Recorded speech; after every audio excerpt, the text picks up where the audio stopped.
O Supremo retomou agora à tarde o julgamento que pode levar à anulação de até 32 condenações da Lava Jato.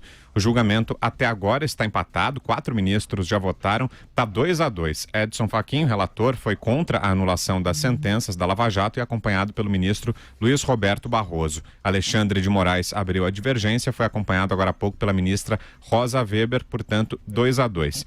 O processo se refere a um habeas corpus apresentado pela defesa do ex-gerente da Petrobras, Márcio de Almeida Ferreira, que discute o direito de um réu de se manifestar na ação penal após as alegações dos delatores acusados no processo. A tese é similar à que foi avaliada em agosto pela segunda turma do STF, que derrubou por 3-1 uma decisão do ex-juiz federal, hoje ministro Sérgio Moro, que havia condenado o ex-presidente da Petrobras, Aldemir Bendini. Foi a primeira vez em que o STF anulou uma condenação de Moro, impondo uma das maiores derrotas da Lava Jato no tribunal até hoje. Diga, Vera. Tive hoje no Supremo para uma entrevista, ninguém arriscava um placar justamente por algumas dúvidas ali incógnitas que havia. Uma delas era justamente o voto da ministra Rosa Weber. O fato dela ter votado com quem opinou pela revisão da sentença, pela anulação da sentença, me leva a crer que isso vai passar também no plenário, Vitor. Porque a gente já tem o voto da Carmen Lúcia, que na turma foi nesse sentido e foi surpreendente. Agora, mais o voto da ministra Rosa, ficam duas dúvidas a meu ver. Como votarão o decano, que não estava na segunda turma no dia em que se abriu essa discussão, e o ministro Marco Aurélio Mello, que ele é garantista, mas ele também é do contra. Se ele vir que tem uma maioria se formando de um lado, pode tentar formar do outro. Então, a gente deve ter aí já votos garantidos do Gilmar Mendes, do Lewandowski e do presidente Dias Toffoli a favor da tese da revisão da sentença. Então, vai se formando uma maioria, a meu ver, pela revisão da sentença, não vai ser automático, o que tudo indica, pelo que eu apurei, eles vão fazer um adendo no acórdão dizendo que tem que ser chancelado caso a caso, não é uma coisa, abram-se as portas e sai todo mundo que estiver preso e todas as sentenças estão automaticamente anuladas, e deve haver ali algum tipo de adendo também para que valha só para quem pediu desde a primeira instância para ser ouvido depois dos delatores, que é essa discussão que se tem, a mesma do Bendini. Delatores falarem antes dos delatados. E no caso, tendo falado por último, os delatados estão pedindo a revisão da sentença, querendo ainda ter uma última manifestação depois dos delatores falarem. Não deve mudar no mérito os julgamentos no final, eu acho, na maioria dos casos, não é isso que vai fazer com que juízes mudem a sua opinião a respeito de sentenciar de uma maneira ou de outra os condenados, mas atrasa certamente a execução de muitas penas. Inclusive, para quem nos assiste, é na tela a imagem ao vivo do julgamento, nesse momento votando o ministro Luiz Fux. Ele é o quinto a se manifestar, por enquanto 2-2 é o placar, Josias. 2-2 com o voto do Fux, deve ficar 3-2 a favor da Lava Jato, né? Mas é muito cedo para a gente dizer como é que vai terminar isso. E é sempre bom realçar que o julgamento, essa tese de que os dedurados devem falar por último, sob pena de comprometer o direito deles de se defender das acusações dos dedos duros, isso não está previsto em lei. Ao contrário, a lei estabelece que o juiz deve fixar um prazo comum para a apresentação de alegações finais dos corréus, sejam eles colaboradores ou não, inclusive porque há vários casos em que no processo o sujeito é julgado junto com outros acusados e no meio do processo o cara resolve confessar e aí entrega um corréu. Ele não é um colaborador formal, não fez uma delação formal, mas resolveu confessar.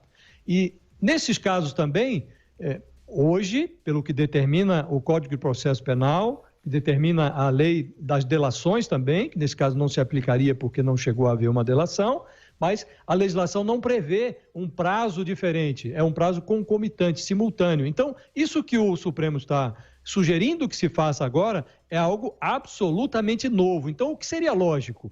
Seria lógico que, se o Supremo quer inovar, e aí ele vai legislar, vai substituir o legislativo nessa matéria, ele teria que estabelecer um corte, fazer o que os ministros chamam de interpretação conforme do texto constitucional. Aí você homenagearia o direito do réu ao amplo direito de defesa e introduziria esta norma em que o delatado fala depois do delator. Mas é uma novidade absoluta. Então você teria que estabelecer que isso vale daqui para frente, e respeitando as sentenças que foram prolatadas até agora, porque elas seguiram rigorosamente a lei.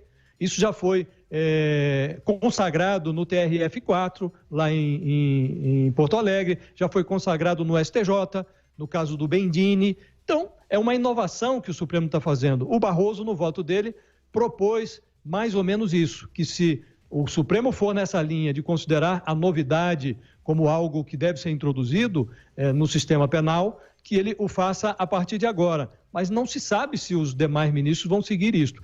Deve-se torcer agora para que tenha uma fórmula minimalista, que você reconheça o direito, mas que faça isso que a Vera falou, que é outra possibilidade. Você só reconhece o direito para quem já pediu lá atrás, porque aí há uma manifestação de prejuízo e não um oportunismo que agora aparece do nada pedindo o reconhecimento deste benefício, ou que você faça um corte e que só valha daqui para frente. Agora é preciso aguardar o julgamento para ver o que é que vai dar. Você, Constantino? Sempre que entra nesses assuntos jurídicos e técnicos, eu tento manter alguma humildade como leigo, né? E respeito pessoas inteligentes que apresentam uma opinião que diverge da minha. É o caso, por exemplo, do nosso colega e ex-participante do programa, meu amigo e editor Carlos Andreasa. No blog do Globo de hoje, ele diz que o réu acusador é um acusador, portanto, diferente de réu, e que ele considera isso uma obviedade. E não vê aí, não enxerga nisso, nenhum tipo de oportunismo, de gatilho oportunista para liberar corruptos, né? Eu não vejo assim. Eu vejo como uma daquelas ocasiões onde os garantistas, entre aspas, procuram nas filigranas razões que sequer constam das leis para garantir a impunidade, né? Eu enxergo assim, a minha tendência. Então, eu tenho muitas críticas ao ativismo do Barrosão. Eu acho que ele é um dos ministros talvez mais perigosos ali no STF, porque ele tem essa missão nobre que ele se imbuiu sem voto de ser quase um legislador de temas polêmicos e delicados, mas eu acompanho o voto dele nesse caso. Se há uma compreensão de que é assim, ou seja, o réu acusador não é réu, é acusador, e tem realmente que falar, o réu acusado, que não seria o delator, tem que falar por último, senão sacrifica o processo, algo dessa natureza, que passe a valer daqui para frente. Eu acho que é um bom senso, é o mínimo que se exige para evitar, então, qualquer suspeita de que aquilo era um balão de ensaio com Bendini, como muitos aventaram na época, justamente para poder liberar alguns prisioneiros, alguns condenados aí importantes e poderosos, como o caso do ex-presidente Lula, né? Então, me parece, sim, um ataque à Lava Jato. Eu acho que, de novo, não há nada na lei que dissesse que tivesse que ser dessa forma. O juiz que segue estritamente a lei e condena o acusado não pode depois ver o seu processo melado, voltando à estaca zero, porque inventaram que não podia ser nessa ordem, né? Não houve. Alguém vai dizer que o espírito da lei foi ferido e que não houve todo o direito, inclusive amplo, de defesa desses réus que foram acusados? Isso me parece uma piada. Então, eu fecho, tendo, nesse caso, a fechar com o Barroso, apesar de todas as ressalvas que eu tenho à sua postura no STF, e espero que prevaleça aí o bom senso para que isso não vire, de fato, uma desculpa legalista para poder, no fundo, garantir a impunidade.